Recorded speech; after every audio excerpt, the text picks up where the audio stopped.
बिस्मिल्लाहिर्रहमानिर्रहीम। अस्सलाम वालेकुम नाज़रीन कराम, मैं हूँ मखदूम शहाबुद्दीन और आप देख रहे हैं मेरा फ़ेसबुक और यूट्यूब चैनल। उम्मीद करता हूँ आप सब लोग बखैर व आफ़ियत होंगे और जहाँ भी होंगे अपने अहले ख़ाना समेत खुश भी होंगे और महफूज भी। नाज़रीन कराम, इस वक्त नवाज़ शरीफ की हार्ट टू हार्ट गुफ्तगू, दिल से बराह रास्त निकलने वाले अल्फाज जो कि पैमरा के और पाकिस्तान के कानून की धज्जियाँ उड़ाते हुए तमाम चैनल्स पर बराह रास्त नशर किए गए, उनकी गर्द इस वक्त थमने का नाम नहीं ले रही और अब मामला जो है वो बढ़ता जा रहा है, क्योंकि ख़तरे की घंटी इस वक्त बाकायदा तौर पर बज उठी है। और अब सूरत हाल ये है कि एक जानिब तो नवाज़ शरीफ की तरफ से 29 नवंबर के बाद क्या होने वाला है, इस गुफ्तगू को एक ट्रेलर के तौर पर परसीव किया जा रहा है और एक बहुत बड़ा दावा सामने आया है। और वो नवाज़ शरीफ जिसने जनरल मुशर्रफ से एनआरओ लिया और वापस आया, अपनी हुकूमत बनाई और फिर उसी जनरल मुशर्रफ के ख़िलाफ़ आर्टिकल 6 की कार्रवाई का आगाज़ करवाया और सज़ाए मौत तक मामलात गए। एक इंतहाई कंट्रोवर्शियल जजमेंट आई थी, आपको याद होगा, जिसमें उनकी जो लाश है उसे लटकाने तक की बात हुई थी कि उसे डी चौक में लटका दिया जाए।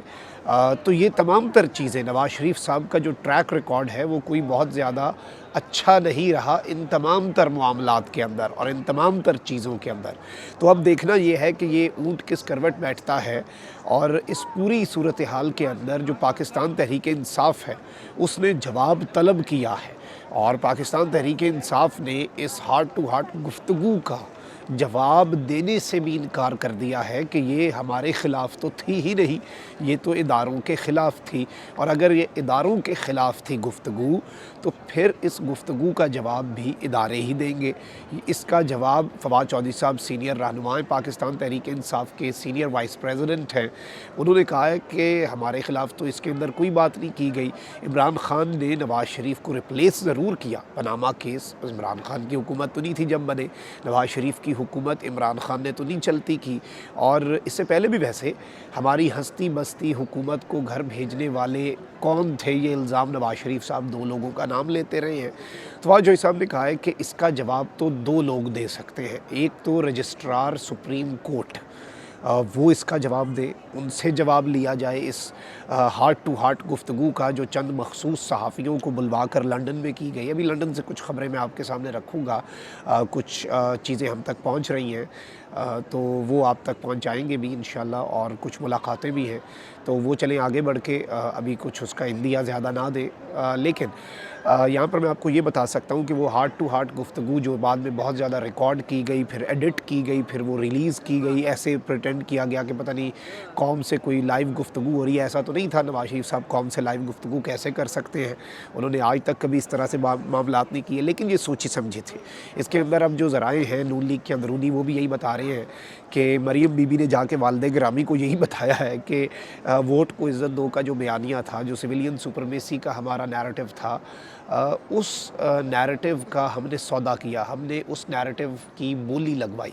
और हमने बाज़ाब्ता तौर पर उसके बदले अपना NRO 2 तो मुकम्मल कर लिया। अब हम अपना क्यों ना ट्रैक रिकॉर्ड जो है उसे बरकरार रखते हुए, ट्रैक रिकॉर्ड क्या है इनका? ट्रैक रिकॉर्ड नाज़रीन कराम इनका यही है कि जब इन्हें ज़रूरत होती है तो ये पाँव पकड़ते हैं, जब ज़रूरत पूरी हो जाती है तो गला पकड़ते हैं। तो क्यों ना हम वापस अपने सिविलियन सुपरमेसी के बयानिए पर चले जाएँ, क्यों ना हम वापस अपने जो वोट को इज़्ज़त दो का बयानिया है उस पर चले जाएँ। तो ये सारी की सारी चीज़ें जो हैं ये भी इस जानिब इशारा कर रही हैं। नवाज़ शरीफ साहब ने भी जो बात कही कि हमारे 5 साल ज़ाया कर दिए, हमसे बदला ले लिया, मुल्क से तो नहीं लेना था, ये किसे इशारा कर रहे हैं, किसकी जानिब वो बात बढ़ा रहे हैं? अब अयाज़ अमीर साहब हैं और बड़े सीनियर सहाफ़ी हैं, उन्होंने ये बात भी कही है और उन्होंने इस जानिब भी इशारा किया है। अयाज़ मीर साहब ने ये बात कही है कि ये आप लिखवा के रख लें कि 29 नवंबर के बाद, यानी कि अब 29 नवंबर को क्या है, ऑब्वियसली सबको पता है कि जो मौजूदा आर्मी चीफ़ हैं वो रिटायर हो जाएंगे, उसके बाद नए आर्मी चीफ़ आएंगे और ज़ाहिरी बात है कि जिस दिन तक आप इक़्तिदार में होते हैं बहुत सी चीज़ें मुख्तलिफ़ होती हैं। जिस दिन इक़्तिदार ख़त्म होता है, आप साकिब निसार साहब का मामला देख लें, साकिब निसार साहब जिस दिन तक चीफ़ जस्टिस थे और मामलात थे, जैसे ही साकिब निसार साहब जो हैं वो चीफ़ जस्टिस के ओहदे से साइड पे हुए,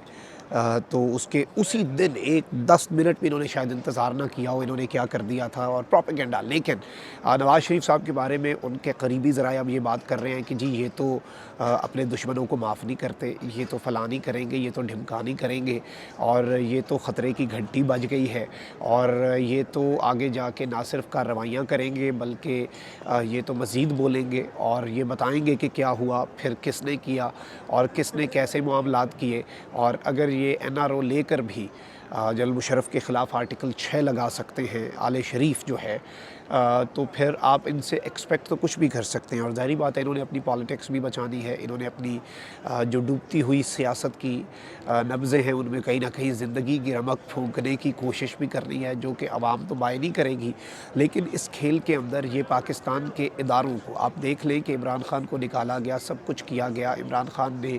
तनकीद भी की, तामीरी तनकीद भी की, बहुत सी बातें भी की, लेकिन उसने कभी नाम नहीं लिए। और मैं किसी वजह से पहले दिन से ये बात कर रहा हूँ, बहुत से लोगों को बीच में लगा कि अब इमरान ख़ान पता नहीं क्या कर देंगे। मैंने पहले दिन से ये बात कही कि इमरान ख़ान जो है वो कभी भी नवाज़ शरीफ नहीं बनेगा, इमरान ख़ान जो है वो कभी भी गुजरांवाला जलसे वाली तकरीर जो है वो नहीं करेगा। इमरान ख़ान और नवाज़ शरीफ में एक फ़ंडामेंटल डिफरेंस है। वो फ़ंडामेंटल डिफरेंस भी यही है कि इमरान ख़ान के लिए जो मुल्की मफाद है वो कहीं ऊपर है सियासी मफाद से, नवाज़ शरीफ के लिए तो नहीं है। आपको अब क्या क्या याद करवाएं, गुजरांवाला जलसे वाली तकरीर याद करवाएं, उसके बाद ब्यूरोक्रेट्स को कहना, जवानों को कहना कि ऑर्डर्स जो हैं आइन के मुताबिक, वो बात याद करवाएं, या फिर वहाँ पर कौमी राज उगलने की धमकियाँ, और यहाँ तक यादें उगल भी दी है इन्होंने नवाज़ शरीफ साहब ने कि जी फ़लाना मिज़ाइल आया था अमेरिका का, हमने वो बनू के ये कर दिया, फ़लाना कर दिया, ढिमकाना कर दिया। तो ये कौमी राज होते हैं जो वो इशारे देते थे, इंदिए देते थे, क्योंकि अपनी पॉलिटिक्स उन्हें उस टाइम पर ख़त्म होती नज़र आ रही थी। अब चूँकि इस डील के ज़रिए इन्होंने अपने NRO तो किसी हद तक तकमील हो गई, बेटी भी बाहर चलेगी, नवाज़ शरीफ साहब भी वापस आ जाएंगे, लेकिन इस पे ये अब इक्तफ़ा नहीं कर रहे। और ये अब ऐसे ही है कि इन्होंने अब अपनी सियासत भी बचानी है, इन्होंने आगे सियासत भी करनी है, और चाहे जितना मर्ज़ी निज़ाम इकट्ठा हो जाए, सब कुछ हो जाए। इमरान खान साहब, आपने ज़मीनी इंतख़ाबात देखे थे जिनमें हर चीज़ थी, XY की भी बात हुई, सब कुछ बात हुई, और उस टाइम पर भी 1-2 सीटें फिर भी मुतनाज़ा तरीके से, लेकिन पूरे के पूरे मामले के अंदर खान साहब जो है